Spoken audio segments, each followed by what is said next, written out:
Shalom jemaat Tuhan, senang kita bisa berjumpa kembali melalui program pendalaman Alkitab kita.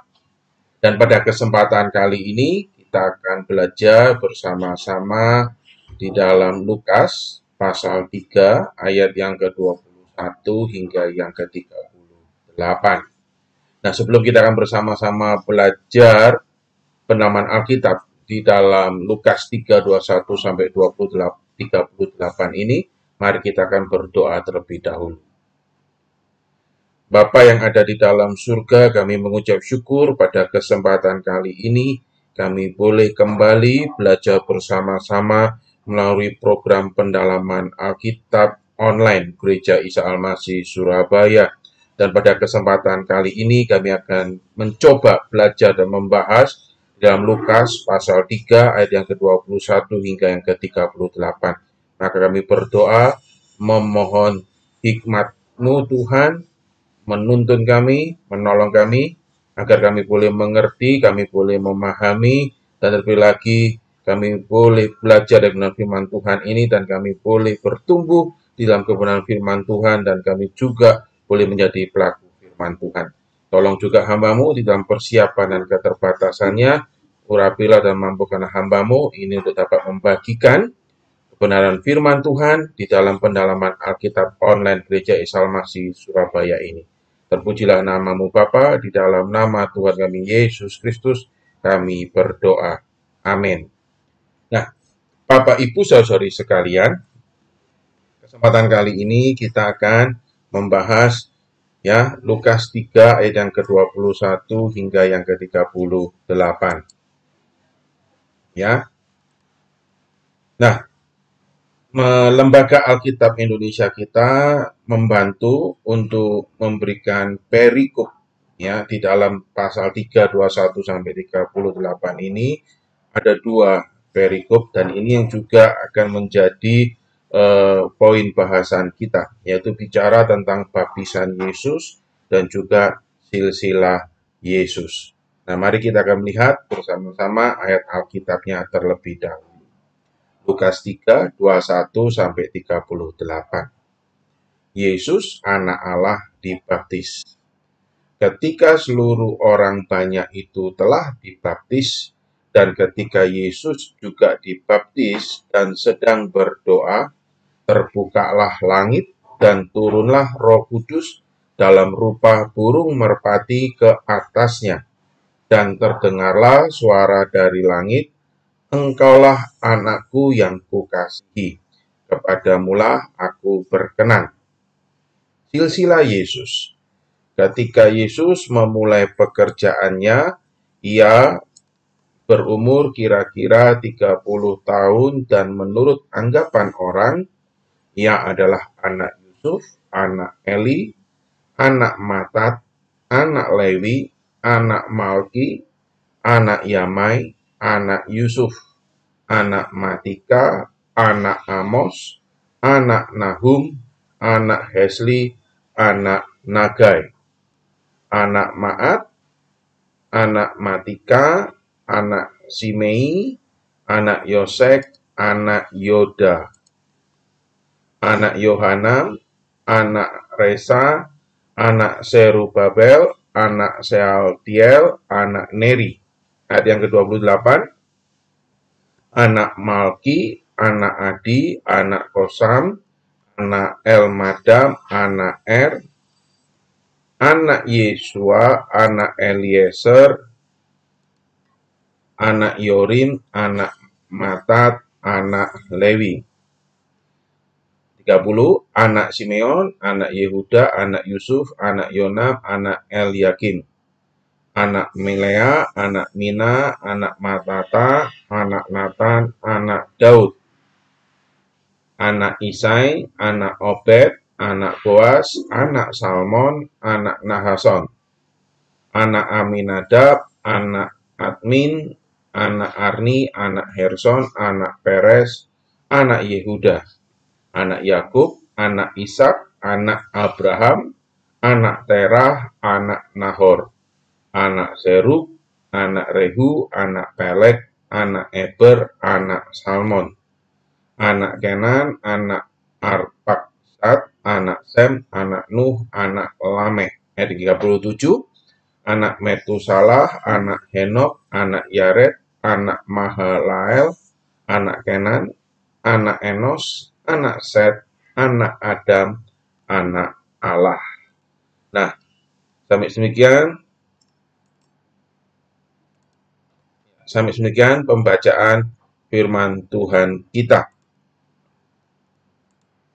Nah, Bapak Ibu Saudari sekalian, di dalam Lukas 3:21-38 ini saya mencoba menggambarkan skematis daripada pembelajaran pembahasan kita. Ya, nanti kita melihat pengantar, lalu kita mencoba memahami teks. Ya, di Lembaga Alkitab Indonesia diberikan perikop, dan itu juga saya mencoba membahasnya dengan memakai perikop itu. Di Yesus dibaptis ayat 21 dan 22, lalu dilanjutkan dengan silsilah Tuhan Yesus di ayat yang ke-23 hingga yang ke-38.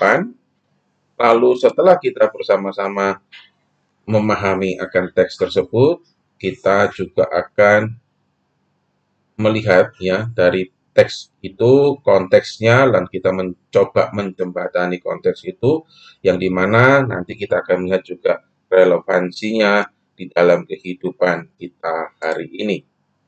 Nah, maka sekarang kita akan melihat di dalam pengantarnya.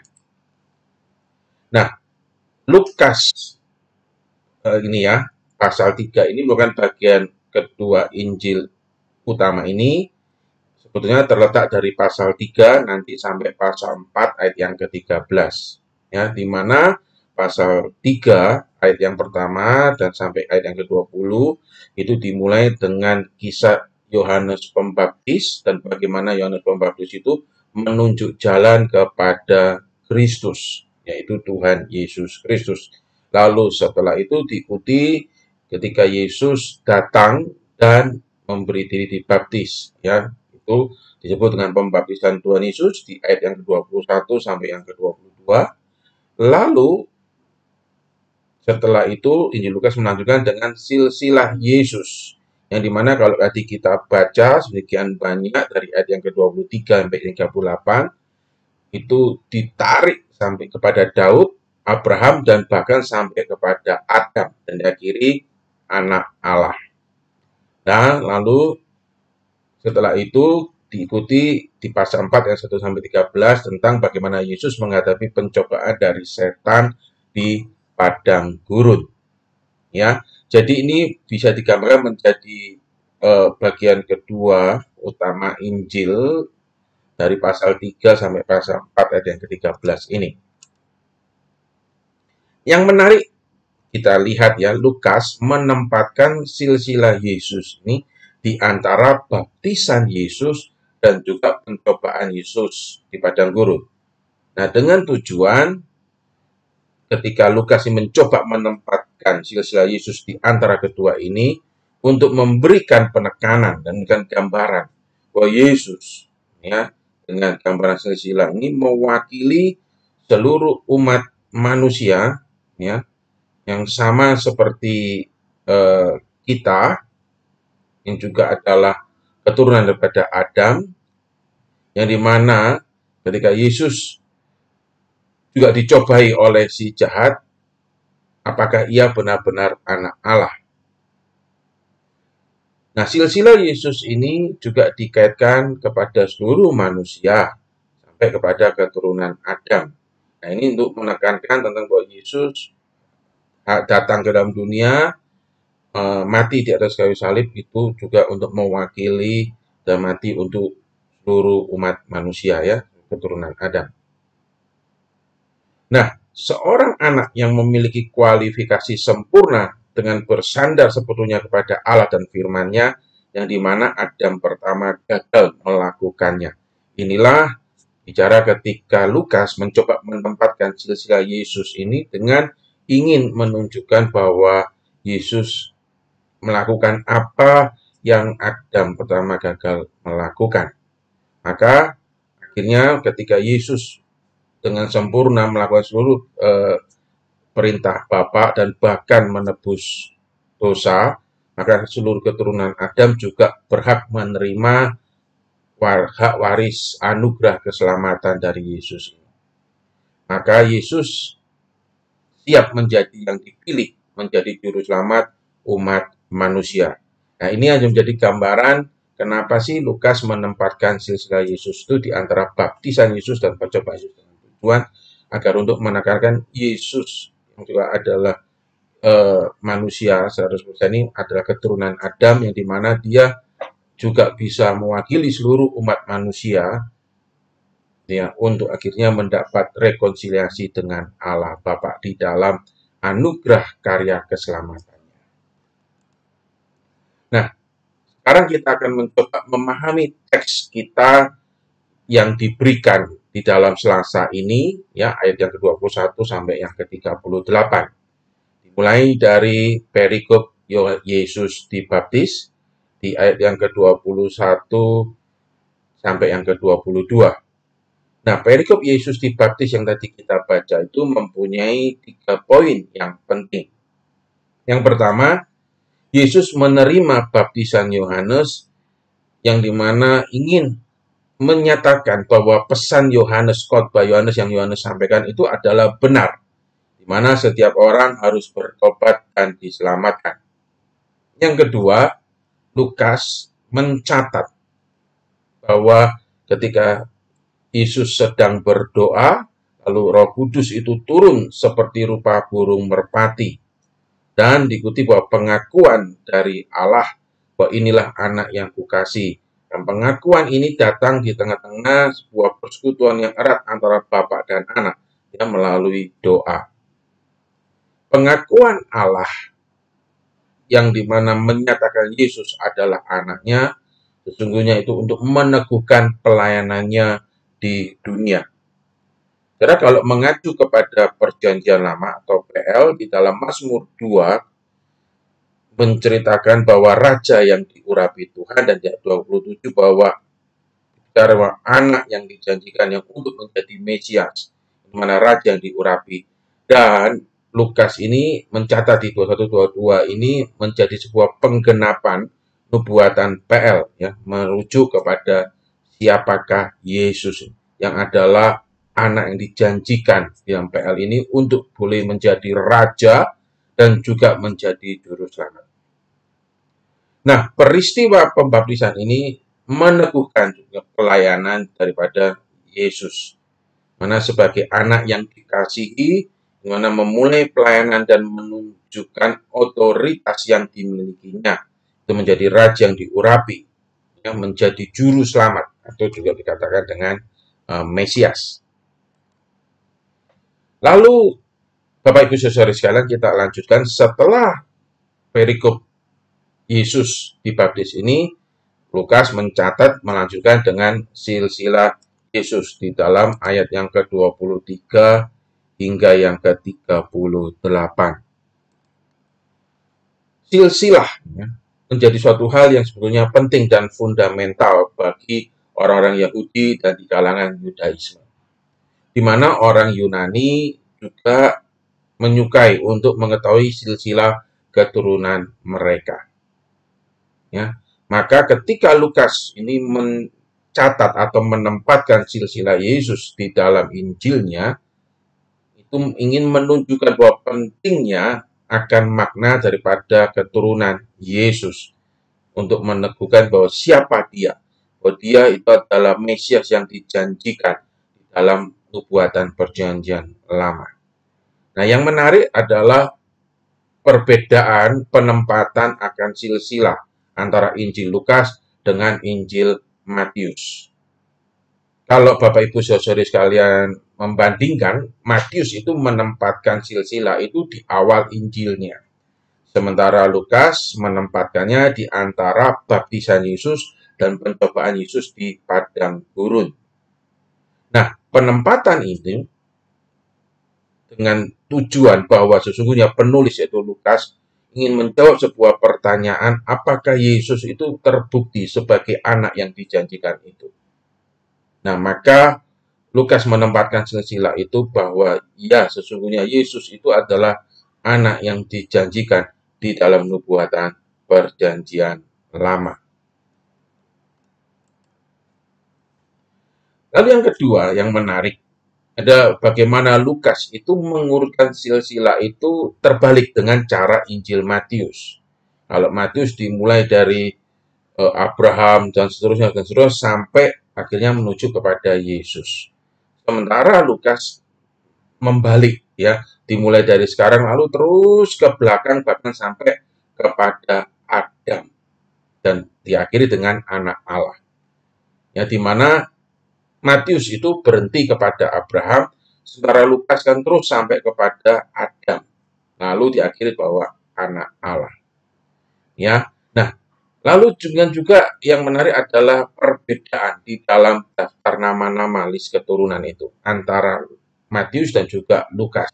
Beberapa penafsir menjelaskan dengan beragam, gitu ya.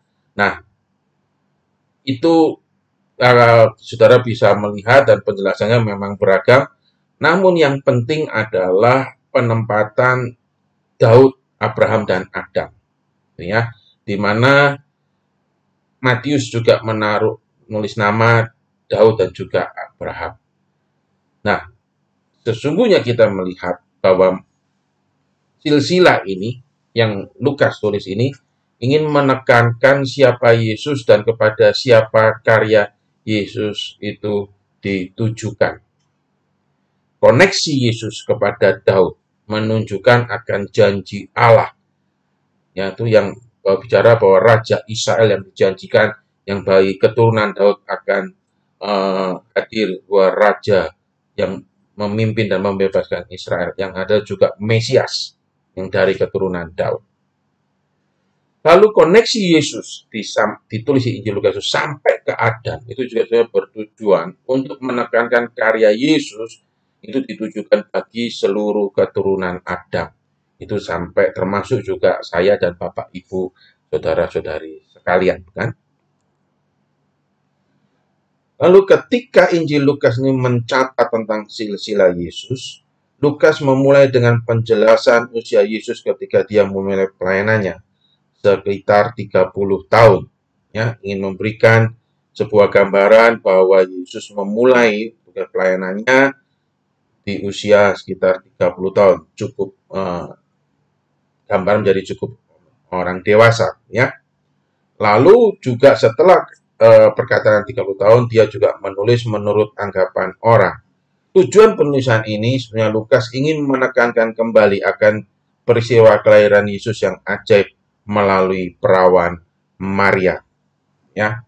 Nah, itu kita telah memahami teks dari ayat 21 sampai 38 Bapak Ibu Saudari sekalian, bicara tentang baptisan Yesus dan juga silsilah Yesus.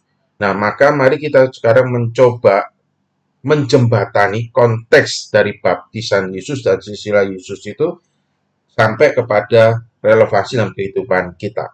Nah, bicara tentang baptisan Yesus, di mana baptisan Yesus ini sebenarnya mendukung pelayanan Yohanes Pembaptis. Semua yang dikatakan oleh Yohanes ya, di ayat yang 1 sampai 20 yang sudah kita juga pelajari di dalam pemahaman Alkitab minggu yang lalu, itu dikonfirmasi kebenarannya ketika Yesus maju untuk dibaptis. Bahwa apa yang dikatakan Yohanes itu benar, bahwa kita butuh pengampunan dosa dan kita butuh juru selamat. Nah, bukan ritual pembaptisannya yang utama, namun bahwa bagaimana baptisan tersebut merepresentasikan akan hal yang dimana ini jauh lebih penting. Bahwa untuk datang kepada Yesus, seorang harus memohon akan pengampunan akan dosa-dosanya. Baptisan Yesus, dan ketika Yesus dibaptis ada Roh Allah turun seperti burung merpati, lalu ada suara dari surga. Itu ingin juga mengatakan Yesus diteguhkan secara penuh oleh Allah Bapa. Dia memiliki otoritas mutlak bahwa menjadi anak yang dijanjikan itu, yaitu Mesias yang menyelamatkan umat manusia. Nah, cara Allah berbicara kepada Yesus itu berbeda ketika dia berbicara kepada kita. Artinya bahwa kita tidak bisa juga mengatakan, oh kalau begitu, kalau Allah berbicara, seperti suara yang menggelegar di langit. Ya, bisa dikatakan bahwa cara Allah berbicara kepada Yesus yang berusaha pembaptisan ini merupakan sebuah pengalaman yang dialami oleh Yesus. Lalu konteksnya dalam kehidupan kita, bagaimana bahwa Allah berbicara kepada kita melalui Roh Kudus yang telah dicurahkan kepada kita, melalui tuntunannya untuk kita setia membaca firman-Nya. Ya, bahwa peristiwa ketika Yesus dibaptis ada Roh Kudus turun, itu juga memberikan sebuah konteks bahwa Roh Kudus itu juga telah dicurahkan pada kita hari ini, dan dia berbicara di dalam hati kita, yaitu untuk menuntun kita untuk membaca firman-Nya.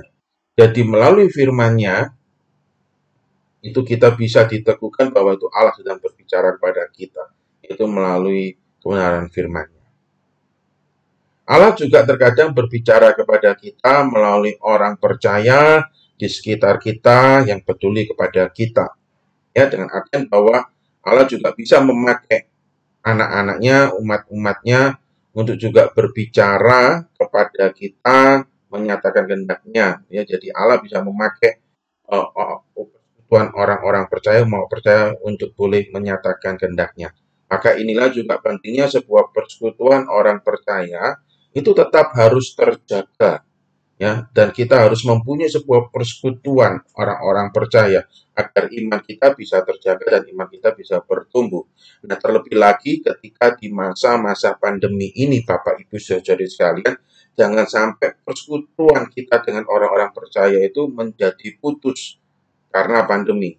Ya, dengan hadirnya teknologi komunikasi yang begitu rupa, sesungguhnya persekutuan kita itu bisa tetap terjaga dan memang kita harus mau tetap terus bersekutu dengan orang-orang percaya. Baik termasuk juga melalui sarana pendalaman Alkitab ini agar kita bisa saling dikuatkan, agar pertumbuhan kita itu bisa juga terjaga. Lalu bicara tentang silsilah Yesus. Silsilah Yesus ini memainkan peranan yang penting untuk meneguhkan karya Yesus. Ya, yang dimana Yesus menjadi mediator umat manusia, hingga manusia itu dapat datang kepada Allah. Silsilah Yesus memberikan gambaran kepada para pembacanya akan keberagaman latar belakang dari keluarga Yesus di dalam dunia ini, yang dimana ini juga memberikan sebuah konteks bagi kita bahwa siapapun kita juga berhak mendapat kemurahan dan anugerah daripada Tuhan Yesus. Ya. Nah, ketika silsilah Yesus ini ditarik sampai ke Adam, itu sesungguhnya mempunyai poin yang penting. Bahwa janji akan Raja Israel adalah juga kepala dari semua ras manusia, kan? Maka janji Allah kepada Israel akan keselamatan itu juga merupakan janji kepada kita semua ketika kita boleh percaya di dalam Kristus. Setiap orang bisa mendapat dan memiliki berkat mesianis ini ketika seseorang itu percaya di dalam Yesus Kristus. Karena siapapun yang percaya kepada Kristus itu diperhitungkan juga menjadi keturunan Abraham dan bisa menikmati berkat Abraham yang dijanjikan. Sebagaimana yang juga dikatakan oleh Rasul Paulus dalam suratnya di Roma 4:11 dan Galatia 3:26 dan 29. Nah, setelah kita berusaha menjembatani konteks ini, lalu apa sih relevansinya? Apa sih berkat firman Tuhan dari kisah baptisan Yesus dan silsilah Tuhan Yesus ini? Yang pertama bicara tentang kehidupan doa. Di mana ketika kita melihat Lukas mencatat peristiwa baptisan ini dibingkai dengan Yesus berdoa, lalu Roh Kudus turun dalam rupa burung merpati. Ketika Yesus senantiasa berdoa, ketika dia berkomunikasi dengan Allah Bapa, maka terlebih lagi dengan kita semua. Artinya bahwa Yesus senantiasa berdoa ketika dia berbicara dan berkomunikasi dengan Allah Bapa. itu memberikan pengajaran bahwa kita juga harus berdoa senantiasa, atau bisa dikatakan doa tiada henti. Dan itu menjadi dasar penting di dalam relasi kita dengan Tuhan. Bahkan Alkitab juga memerintahkan kita untuk berdoa senantiasa, bukan? Seperti di Lukas 18 ayat yang pertama, dan juga di dalam 1 Tesalonika 5 ayat yang ke-17. Lalu baptisan itu juga memberikan sebuah pemahaman menjadi penting bahwa baptisan menjadi respon kita ketika kita juga mengaku percaya pada Yesus dan menerima anugerah keselamatannya. Yang kedua, pernyataan Allah Bapa kepada Tuhan Yesus itu memberikan sebuah poin penekanan penting bagi kehidupan kita, bahwa keselamatan itu sesungguhnya hanya terdapat di dalam Yesus. Karena Yesus adalah dia yang menjadi the promised Messiah. Yohanes 14 ayat ke-6 itu menyatakan hal yang demikian, ya. Dan ini menjadi sebuah padanan yang sesuai bahwa Yesus itu adalah satu-satunya jalan, kebenaran, dan hidup. Nah, kebenaran ini bahwa Yesus adalah the promised Messiah ini tidak bisa digeser oleh apapun juga di sepanjang zaman. Hingga hari ini, bahwa keselamatan itu hanya ada di dalam Tuhan Yesus. Lalu ketika kita melihat juga silsilah Yesus ini, yang kelihatannya mungkin kita juga bingung, apa sih kaitannya dengan silsilah Yesusnya? Anak ini yang tadi kita baca, lalu kaitannya di dalam kehidupan kita apa sih ketika kita melihat berbicara tentang silsilah Yesus ini? Nah, yang pertama, Bapak Ibu saudara-saudari sekalian, daftar silsilah Yesus ini terdapat nama-nama yang terkenal di dalam kisah Alkitab, dan juga nama-nama yang mungkin baru kita ketahui dan baru kita baca di dalam kitab Lukas 3:23-28 ini. Nah, maka kita melihat bahwa Yesus merepresentasikan nih, siapapun, ya, baik yang terkenal di dalam Perjanjian Lama, termasuk juga yang tidak dikenal di dalam sejarah Israel. Maka itu juga bicara bahwa keselamatan itu diberikan bagi umat manusia, siapapun dia, dari background ras apapun dia itu. Demikian juga dengan gereja Tuhan, itu juga dipanggil demikian. Bahwa sebagaimana Allah menghormati setiap orang, baik yang berperan banyak besar atau mungkin yang tidak dikenal. Maka gereja Tuhan juga harus bisa menghormati orang-orang, baik yang mempunyai peranan besar di dalam kehidupan gereja, termasuk juga mungkin yang tidak berperan banyak, atau mungkin orang yang tidak dikenal oleh orang banyak, termasuk juga oleh orang-orang yang terpinggirkan oleh masyarakat. Gereja Tuhan dipanggil untuk juga mau menghormati dan juga mengasihi mereka, bahkan juga mau menyatakan kabar keselamatan. Bahwa arti keselamatan di dalam Yesus itu tidak hanya milik untuk orang-orang dengan ras, sosial, atau ekonomi tertentu, tetapi untuk siapapun dia. Dan bahkan ketika daftar silsilah ini kan ditarik sampai kepada Adam, yang merupakan figur dari nenek moyang seluruh umat manusia, bukan? Maka siapapun kita yang adalah sama-sama keturunan Adam, yang dimana Yesus juga mau mati, maka kita pun juga harus bisa saling mengasihi sesama kita tanpa memandang ras, status sosial, dan latar belakangnya. Sama seperti Yesus yang mengasihi seluruh keturunan Adam, siapapun dia, dan dia mau mati buat kita. Yesus datang agar hubungan kita dengan sesama juga dipulihkan, sebagaimana yang juga dikatakan firman Tuhan melalui Rasul Paulus kepada jemaat di Efesus 2 ayat yang ke-11 hingga yang ke-22. Ya, bahwa bagaimana Yesus itu mati buat umat manusia, tidak hanya kepada bangsa Israel saja. Nah, inilah Bapak Ibu saudari sekalian, relevansi yang kita bisa pelajari ketika kita membaca ayat 21-38, baptisan Yesus dan juga silsilah Yesus. Jadi kita belajar bicara tentang sebuah kehidupan doa yang tidak boleh terhenti, menjadi sebuah relasi yang hidup sebagaimana Yesus juga ketika dia ada dalam dunia. Bicara juga makna baptisan menjadi respon ketika kita mengaku percaya dan memohon akan pengampunan dosa dan menerima kemurahan Tuhan Yesus Kristus, maka menjadi respon kita juga harus memberi diri dibaptis.